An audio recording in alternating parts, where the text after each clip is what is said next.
Wetin Musa no go see for gate. Wetin Chinyere no go see for Onitsha market. In fact, when I hear the story, when I go tell una now, when I first say am, that's why I say na wow, wetin person no go see for this life. Wetin I wan yarn una today na one story about one babe. She sell her mama into slavery. Person go just dey, person wey born you, wey suffer after 9 months born you, then you go now go sell that person into slavery. Muji, something weird is going on. If you grow up for Edo State or Delta State or former Bendel State, you go don hear about this trafficking matter where young girls dem go just take them go obodo oyibo go sell their body. This matter entire Aba. In fact, e get some people wey we go the same secondary school wey dey waka go countries like Italy, UK go sell their body. In fact, the thing don be norm. E come be like say na wetin dey reign for Edo State, Delta State region. Make we talk am as e be o. Na the truth I dey like to talk for this channel. Yes, that thing e come be like say people come even accept am. You go get situation wey person mama wey born am go dey ask im pikin, go dey tell im pikin, dey encourage the pikin to go do all those kind of runs, make e cross over, that kind of thing. Now, today's story not different from the things wey dey happen for Edo State wey people know. This girl na about 13, 14, 15 when she decide say she wan go Europe. She no get money to go by air. The route wey the girl decide to take na say she decide to take through desert. You go pass through, I think na from northern side of Nigeria, wherever they go Niger, she dey go Libya, then from there she wan cross over. I think you go fit cross over to Spain from Libya. But not try am o. Na big sea. E go just be like say see Libya, see Spain, not be like that. So people don't see say not be like that. So not let anybody deceive una. But anyway, make I go the story of today. So this babe, her plan na say she wan cross over. She don go through a lot. In fact, she be orphan, she don lose her mama, she don lose her papa. So she dey practically on her own. When she come hear from people say if you go overseas you go make pepper go rest. You know as e be now. Even for churches, you go see some churches, people wey go overseas. That time when I dey grow up, e get some people wey dey do some rural business, wey go overseas go do that kind of thing. They go give them front seat for church. So e come be like say people dey accept am, like say this na wetin we suppose to dey do, whether e good or bad, nobody ask. So this girl now, she can't get am for mind, because of the culture wey dey around her, wey people dey support that kind yama business. She can't say she wan travel go overseas go sell her body o. Abi no, dem not tell am say na to sell body, dem first tell am say na to go get work, that kind of thing. So say na this money they go pay you, na this money go pay you. So she can't hustle the money when they need initially, because they ask for like deposit. I think the madam and all that, she can't go look for the money, gather the money, come say okay, make the waka go there. In fact, that journey not be here. Wetin she talk, wetin they go through, how they violate her. In fact, when you get some places where they reach for desert, when all these bandits come attack them, violate the women, steal everything they get, nothing wey this girl not go through, say she wan travel go that side. In fact, as we speak, she reach Libya, road close, she don fit cross over. Now she come out, come for one wey they call am for one podcast, when they say this na wetin happen o. In fact, Nigerian government be like say they help her come back, so she come they say make una no do this waka when I go do, because she see Oba. When they say you see Oba, now say you see pepper. She see pepper for desert. When you dey somewhere like they'll say Nigeria no good, Nigeria no good. Yes, we know say Nigeria not perfect, but I beg, not put yourself for worse situation because you want travel out. You want people, they come, they show you their big houses, they big 4 flats, 4 flat. Now they rain, and when they travel abroad, they go big 4 flats, they go they collect rent. Not be life.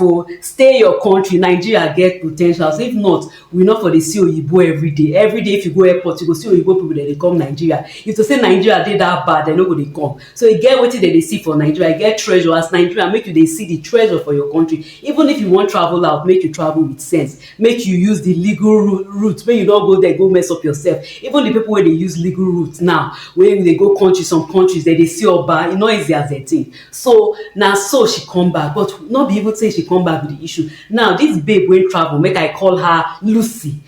This babe went travel, I'll call her Lucy. Now she dey talk say while she did there, she did with some other Nigerians. She come when she reach Libya, she come say she come decide say she go dey sell her body for Libya because to go cross over no easy. So in fact dem don capture her like slave. She be practically a slave. She no fit escape. Where you wan go? When government even dey government dey know, people dey know. The anti-trafficking ring for the world, not be only for Libya, for Nigeria, wherever, e dey strong gidigba. Sometimes you go even get government people wey go put hand for their anti-trafficking things. They go know. E get some madams wey dem know for Nigeria wey dey take people go those countries till tomorrow nobody don arrest them because those people dey connected to people. You understand wetin I mean? So na very strong ring. So when she find herself for Libya, she see say she no fit comot for the situation. She come say okay, make I start to sell my body because she say wetin even dey pathetic say for even for the place where she dey, girls at that time she don be like maybe 17 when she cross over, but when she reach Libya say girls like 13, 12, e get one babe, one girl, she dey come from school with school uniform, na im dem kidnap dis girl, take do dis kind thing. So the girl she don dey there, she don harden, she don dey there for years. So that one no be say the parents want her to go, she just dey go school and she dey come back, na so they just gbab the girl, just take her go. She find herself for Libya, they force her to sell her body. So life no easy. Now this Lucy come say when she reach that camp where she dey, she meet some people dey talk of her circumstances. She come meet this other girl, make I call this other girl Mary. When she meet this other girl,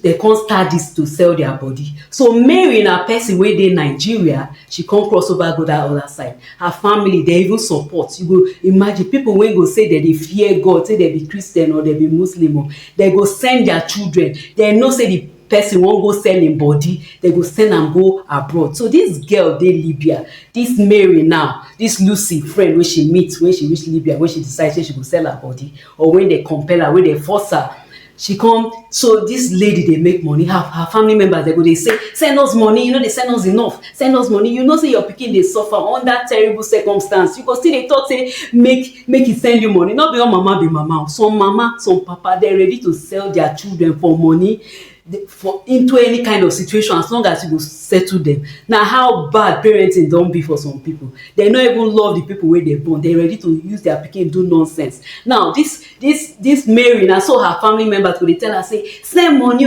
send money. So she come say wetin she come do? She come decide say she go sell her mom into slavery. She come lie to her mama. Not be good story say she lie or anything, but I just want illustrate wetin fit make person dey so bad, so desperate, or so wicked, or whatever, wey go say you wan sell im mama into slavery. So she come tell the mama say I don born, I dey pregnant, or I don born, make you come, things dey good for Libya, make you come do omugo. So na so the mama come. The mama dey her 40s or her 50s, I no know. Na she come. They do all the arrangement. When she reach Libya, now she come say people dey trick people, because some people go dey, they go tell you say make you go Libya, they go sell you. So this lady come sell her mama into slavery. She come say make the mama do wetin she dey do, make the mama see as it be, because she dey go through unspeakable pain, unspeakable terror. If you know the lifestyle when dey happen to people, all these people wey dey go sell their body for foreign countries, e no easy. You fit say the thing easy, e no easy. The numbers of people wey dey sleep with them, they no dey fit control. They no fit say, oh, I no feel like doing am today. Nah, you get number of men wey you suppose sleep with. All manner of things they go tell you to do. Some things I no even wan mention am with my mouth. No be everything I dey even wan mention. Some things too yama to mention. Now instead of the family members, they say how you dey, abeg come back, we no want you to do this thing. They even make things worse for her. So she come say because I dey go through this thing, my mom say me go through this thing. Now she send for her mama, trick her mama, and mama go there. They sell her into slavery. The woman, old woman, they force her to start to sell her body. So wetin be the moral of this story? The moral of this story na say as family members, if you know say your pikin or your sister or your brother, even your friend, dey do something wey no good, because you dey gain financially, they dey send you money from abroad or whatever, you go accept am. You no dey think of the person life, the person soul, even the person happiness. Your own na just to collect money. If you dey do that thing, abeg stop am.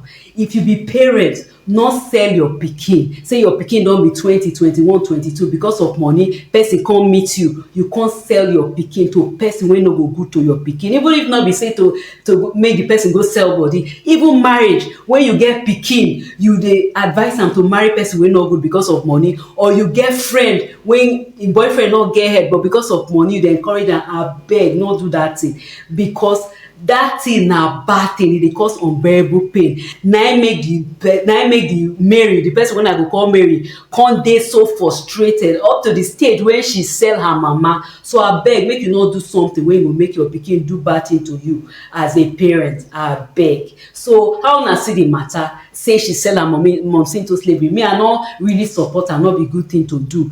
To sell your momsi into slavery, or for you to even go sell your body abroad, those ones no good. But make we open our eye, make we dey do the right thing. So wetin una think about this matter? Make una put am for comment. Till next time, when I go bring una something wey go really edify, wey go make una dey think, wey go make all of us dey think about life and how to behave well. Una do.